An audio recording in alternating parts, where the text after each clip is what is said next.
Welcome to Insights. I'm Dick Goldberg, and our subject today, the future of public libraries in America. 25 years ago, if you wanted to research a subject, the library was the best spot. Now with your computers, your iPads, you name it, you can Google it and find out the information you need pretty much wherever you are. 5 years ago, if you wanted a book at the library, it was a great place to borrow it. Now, with most books, they're also available electronically. Put it on your Kindle, your iPad, your computer. There really isn't a need to go to the library, although they are available electronically from libraries now too. So what will the libraries of the future look like? What will they offer? How will they be different? Will they be obsolete? With me to discuss this is two people who learned by being on the firing line. They had to learn, because both were deeply involved in planning a new $40 million Central Public Library in Madison, Wisconsin that's about to open. They had to do their job and learn on the job. With me is Tripp Widder, a well-known and highly regarded real estate lawyer whose skills actually came in pretty valuable. And his job here is the president of the Madison Public Library Board for the past 12 years. He also heads the capital campaign that raised the money for this new building. Also with us is Tana Elias. She's the head of web services for the Madison Public Library. She's also an instructor and has been at the University of Wisconsin teaching library and information studies, and she's been in the field for 18 years. I don't know which of you would like to field this question, maybe both of you. But how did libraries begin? What are they here for? How did they get funded? Well, Dick, that's a question we could spend the rest of our time on. Oh, no, don't do that. Libraries date back to Ptolemy's time in ancient Egypt. But in this country, the first library is reputed to have been the brainchild of Benjamin Franklin, who had a subscription library in Philadelphia. Over the years and the centuries, they have evolved to become largely publicly funded institutions, and they remain so today. Why do I think of Andrew Carnegie? Didn't he fund a lot of libraries? Well, he did. He was an industrialist turned philanthropist, and one of his passions was free public libraries, so there are Carnegie libraries all over the country. And how are libraries funded now? How do we pay for them? Well, it's still largely a publicly supported municipal function.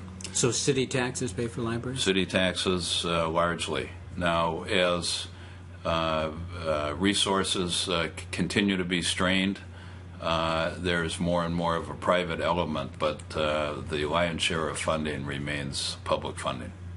Okay, to the heart of this broadcast.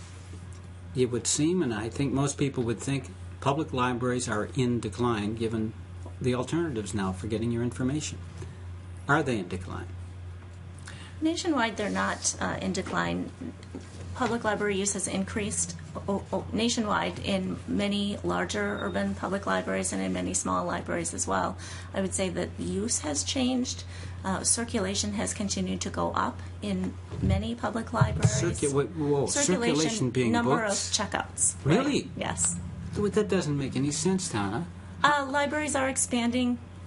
They're offering new services, so they're bringing new people in new ways. They're offering online books, downloadable audio and ebooks. Okay, so when, excuse me for interrupting, but when you say that it's expanding, to your numbers, you're saying total takeouts, to whatever you want. That's not the right word. Right. Total, what do you call it? Circulation. We call it circulation. Okay, so an ebook is a checkout. Yes. If you take away ebooks, if you take away electronics, is it still increasing, or, as I would think, it's decreasing? Books, things you read that are in print. In some cases, decreasing, in others, increasing. So many public libraries across the nation have reported a rise. Certainly the economic climate has had something to do with that. Oh, I People see. who may have purchased books 10 years ago, several years ago, have experienced the need to start to borrow. Maybe they're dropping magazine subscriptions or newspaper circulations and using the library instead. That has been a historic trend when the nation goes into an economic downturn. What's your best guess, both of you? If we hadn't had this bad recession, do you think it would be clear that the use of anything on paper would be declining? the last few years? Well, that's a good question. I mean, first of all, the way we look at libraries is it's delivering information, and there are different forms in which that information is delivered. The traditional form, the hardbound book, intuitively you would think would be in decline, and depending on where you are, it may be. But digital media, e-books, audio books are increasing. Sure. Well, yeah. And so the form in which information is being delivered is changing, but as Tana said, circulation is up, and the public library is really the center of where this is being done. Okay, so it's not dying. It's a myth. The public library is not obsolete. It is not. Okay. And you know, one of the other activities that is taking place within public libraries is programming, where people come together and listen to authors or meet for book clubs. And so the design of libraries increasingly deals with providing public gathering spaces. In terms of fundamental use of the library, as you look forward, what I'm hearing right now is it's kind of the same as it's been if you go back 10 years. I mean, you've now added electronic media, but you're still doing an awful lot of what they did 10 years ago. What percentage of circulation is electronic media? I can't speak nationwide. I can speak for the Madison Public Library system. Yeah. Only about 1% is online media. No kidding. The rest of it, we have circulation of over 4 million items a year, and only 1%, last year at least, was digital. We also offer additional services, online subscriptions to services like Value Line and Morningstar and downloadable business information. That can't be measured in quite the same way. Yeah. If we were to measure that, I would estimate 2 to 3%. That's still pretty small. Very small portion of our use is electronic. This is not what I was expecting. This is very surprising that it's not that different. It really isn't. People think that it is, but it has not proven to be the case yet. Okay. What the trends will be in 10 years. You had that major responsibility, Tripp, of shepherding a $40 million investment into the future. Just if I could stop you there and to show you how good a real estate lawyer I am. Okay. I just saved $10 million. $30 million? It's $30 million. Oh, okay. Pardon me. It'll be worth $40 million in 10 years. Well, and actually, we're reusing the existing structure and land, so had we done it new for the square footage we have, it would have cost $40 million. Okay. So we saved $10 million there you go. right out of the box. So you had to really think about 10 years from now, 15 years from now, what will the use of the library be? As you made your projections, did you think that electronic use would still be a small part of the library? No. I personally believe it will be an increasing percentage over time. Older people like myself continue to like the book that you can open. Yeah. But as younger people take our places, I think it'll be more and more of a digital world.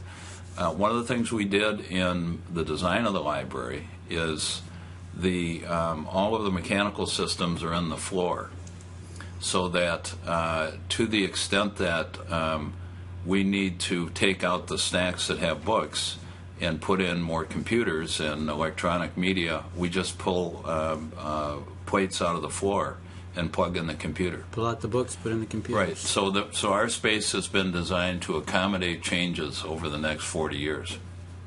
What about computers? How big a portion of a library floor, use of a library, is people coming in to use computers? Maybe you don't have them.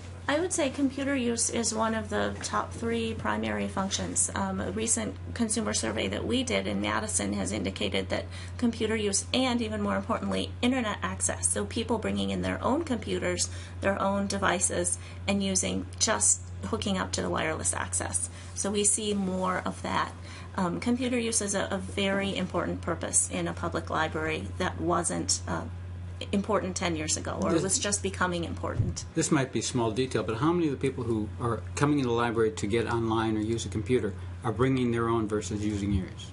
We don't have details right now. We don't have statistics. We don't have a way of tracking that. But the last kind of look around observation study that we did indicated that that was maybe 15% of the use at any given time was people bringing in their own devices and accessing the wireless versus using our computers. Mm-hmm. Wow. If we were to provide more computers, and we will at this new library, people will use them. Every time we add a computer, people will use it. Well, There's why don't you have demand. enough so that everybody who wants one can use one right now? Well, there are costs associated with that, and there are space considerations. In the new library, we currently have, in the existing facility, 32 computers. We will have 100 computers in the new library, and we are looking at checkout tablets or laptops for use within the new building.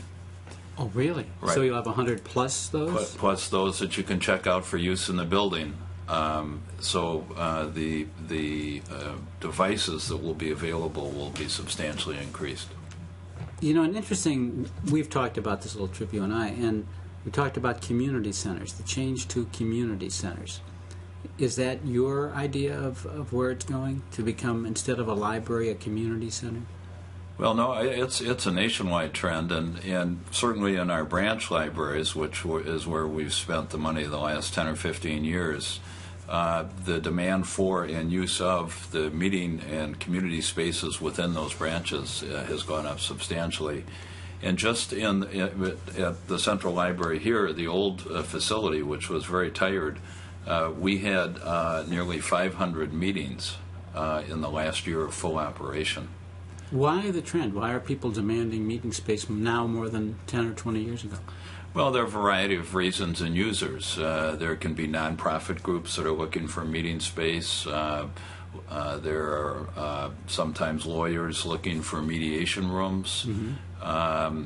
There are events, author events, and that sort of thing. Well, these are the things. I'm trying to get at the differences in society. What's changed in society? I would think, if anything, use would be less sought after because people are sitting alone on their computers, they're watching cable TV, everyone's siloed in their own electronic universe.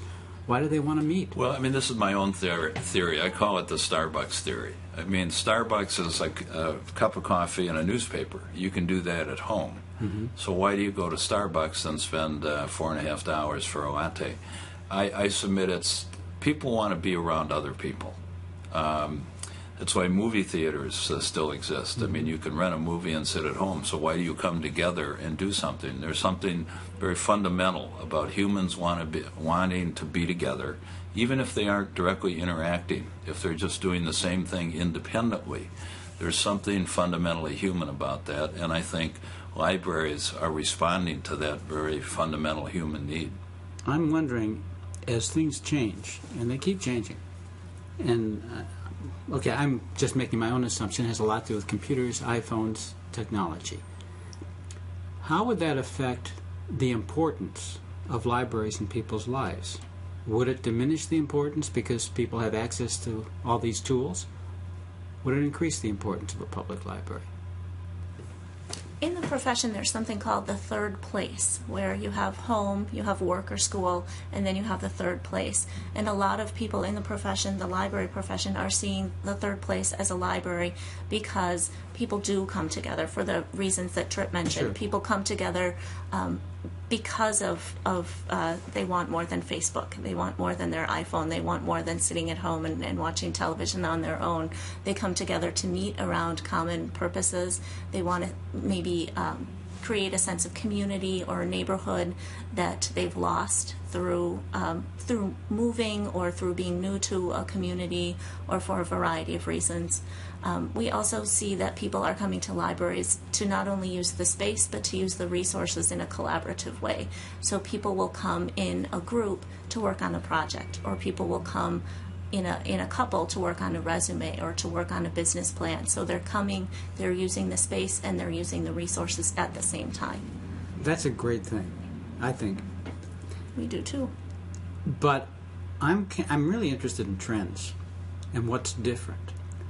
And again, 30 years ago, were they using the library in the same way? Were people thinking this is a great resource to get together, the third place to meet, and you're just offering more space for them to meet so you're getting more people? Or are you answering something that society is needing more? I can speak for design elements that a lot of libraries have incorporated. In working with the architects for the Central Library, they have mentioned building more spaces to be used in a communal manner. Libraries of 30 or 50 years ago, you had individual study carrels, individual study spaces. People are coming together to study and to research or work on projects in a communal way. Why that is, I could make some guesses, but I'll accept I'm a not guess. sure. If either of you want to guess, what do you think is going on? Well, I think that the emergence of digital and electronic media in many ways is dehumanizing because it can be accessed anywhere.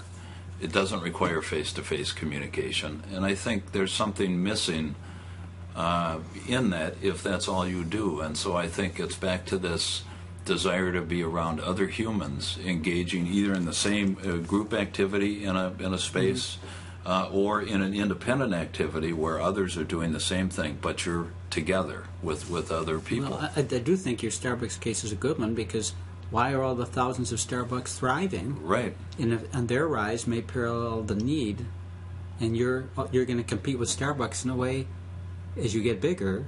We will serve coffee. Will you? In the new Central Will you Library. really? Indeed. Will it be as cheap as expensive as Starbucks? Or Well, cheaper? no, I think it'll be cheap. We haven't gone through the pricing model yet. But, Okay. But again, trying to, we recognize that as part of the enjoyment of the space, being able to have a cup of coffee or a soda is part of that experience, and so we will have coffee in the new Central Library. Will you have to sit in one little place and not move around with your coffee? Well, probably not. We're looking at that now, but we do have a very large, what we call a retail area within the new Central Library where all the coffee and food service will be permitted. Whether that extends further into the space is something we're looking at now. Who will be, or how will the composition of people who use the library 10 years from now be different from people who used the library 20 years ago? Your demographics. Well, it's hard to say. One of the, and as you mentioned, I'm chair of the capital campaign for this library, which represents to me kind of a coming trend that private money partnering with public money will be part of the financing going forward. But one of the, what I find very interesting facts is one of the fastest growing segments of library users nationwide are teenagers. Which to me is counterintuitive. Yes.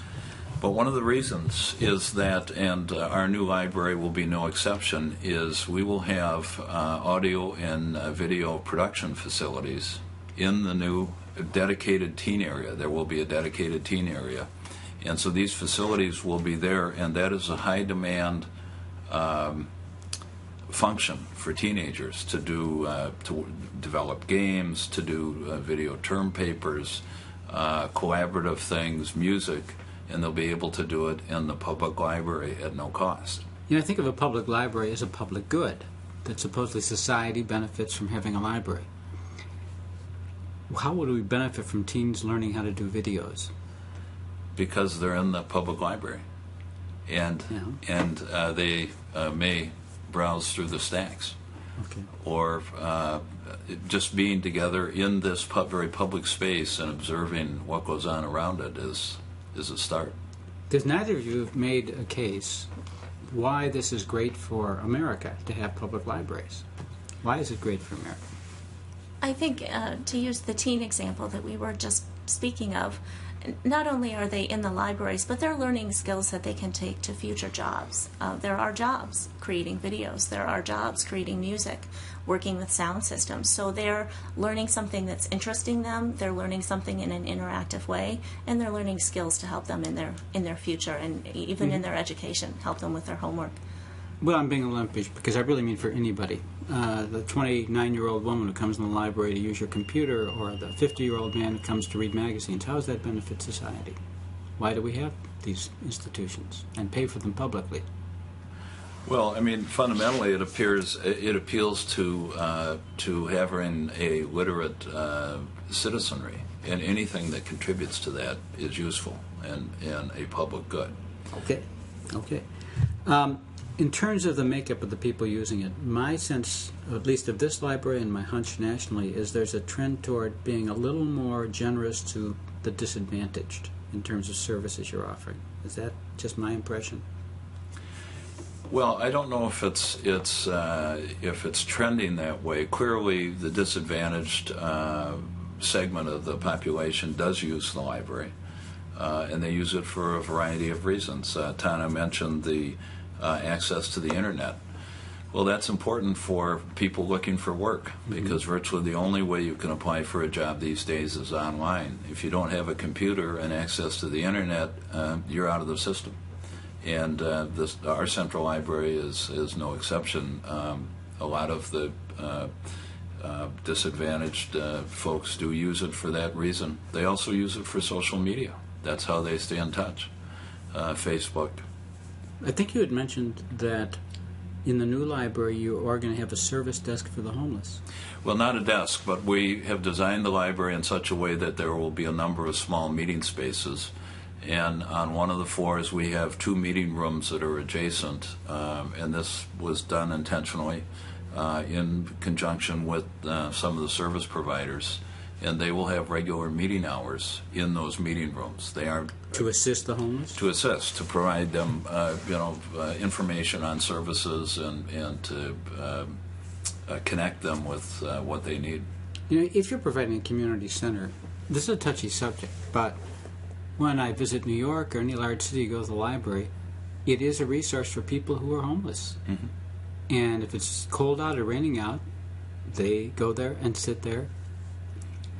And I would assume this is going to be more of an issue into the future, as less and less housing seems to be available at the very low income end. What challenges does that present for public libraries? Well, I mean, we have all sorts of behavioral rules inside the library, and for the most part, everybody observes those rules. And if you don't, we have provisions for kicking you out of the library, denying use of the library for a period of time, and we use it. And that's an important sanction because access to this very welcoming, non-judgmental space is important to the homeless population. Access to the computers is very important. So what I'm hearing is, if you walk into a new library like you're developing as it opens, it won't look terribly different from the library of 10 years ago, right off the bat. The trend might keep moving books out and computers in, but it will look substantially the same as the library 10 years ago? Well, it'll have stacks, and lots of them, with hard copy books, but a lot more computers, and it'll have a different look and feel. You'll have the coffee.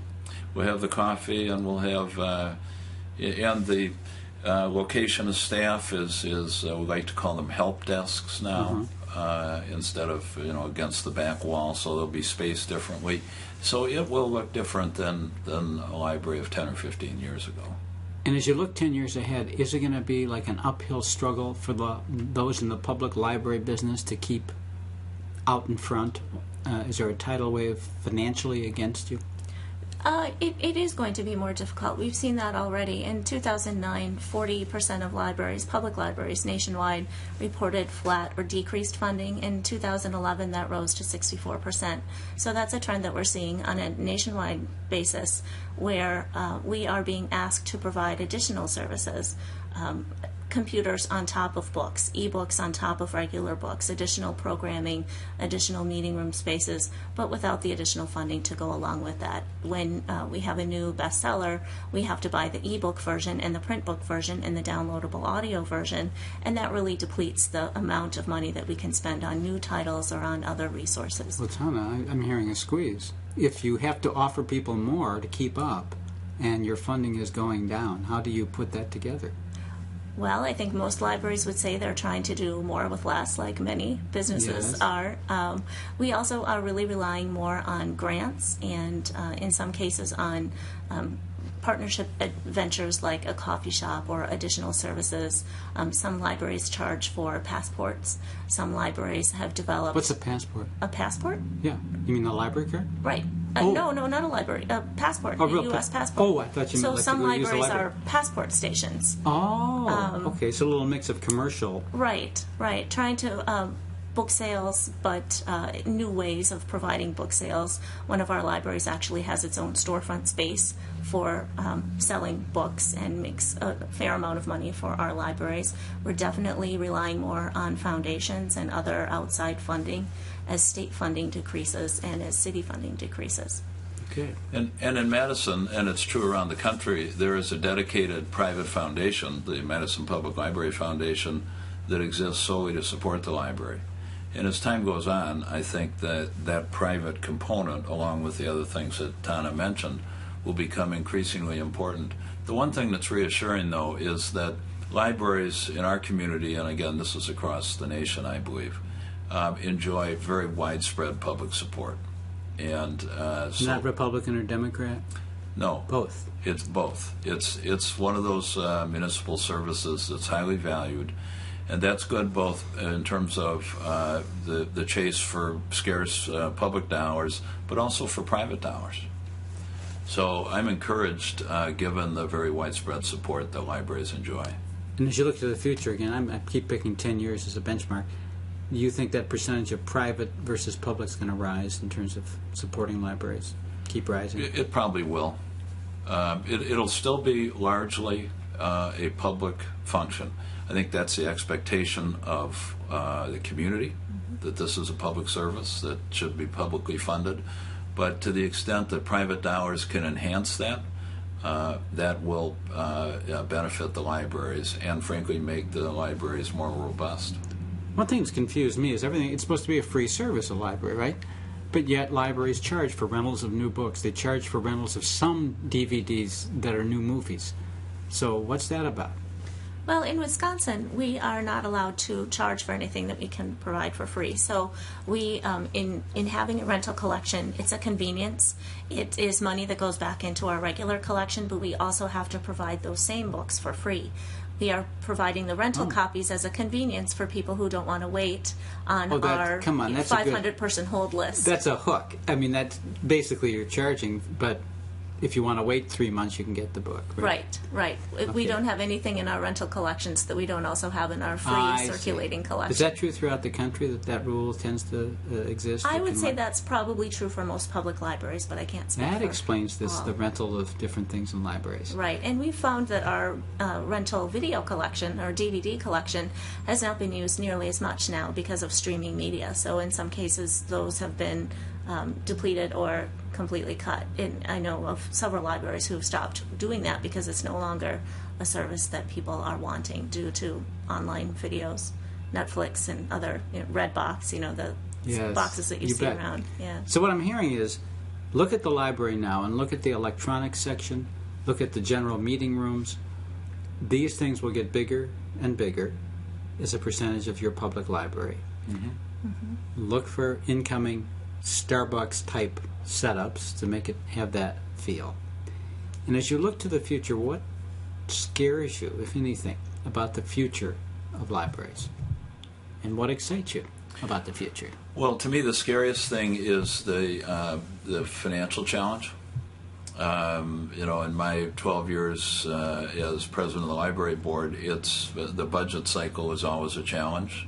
And that's going to continue. The competition for public dollars is going to be a challenge going forward, and that's why the additional revenue sources, some of which Tana described, as well as the private support, are going to be increasingly important. I know you are a busy man and a popular lawyer, so why have you given 12 years of sweat and tears to be on a board of a library? Well, I think it's important to the community. And I think it's important that if you're in a community that you have to contribute back to it in some meaningful way. And my real estate law experience, frankly, is a good fit with the library because it has a main library and a branch retail operations, if you will, that are real estate based. So. And as you look to the future, is there anything you can point to that excites you about the future of libraries? Well, I think I became a librarian because I'm always interested in learning new things. So we're learning new technology. There are lots of innovations that other public libraries are trying that we can try. There are libraries that are printing their own books. There are libraries that are installing e-book kiosks in public airports. There are just lots of new ways to connect with people, and every new generation is a new opportunity, I think, to introduce libraries to people, and that's something that excites me. Well, Tana and Tripp, thank you very much for sharing with us what we can expect in the future, and I hope you'll join us on the next edition of Insights.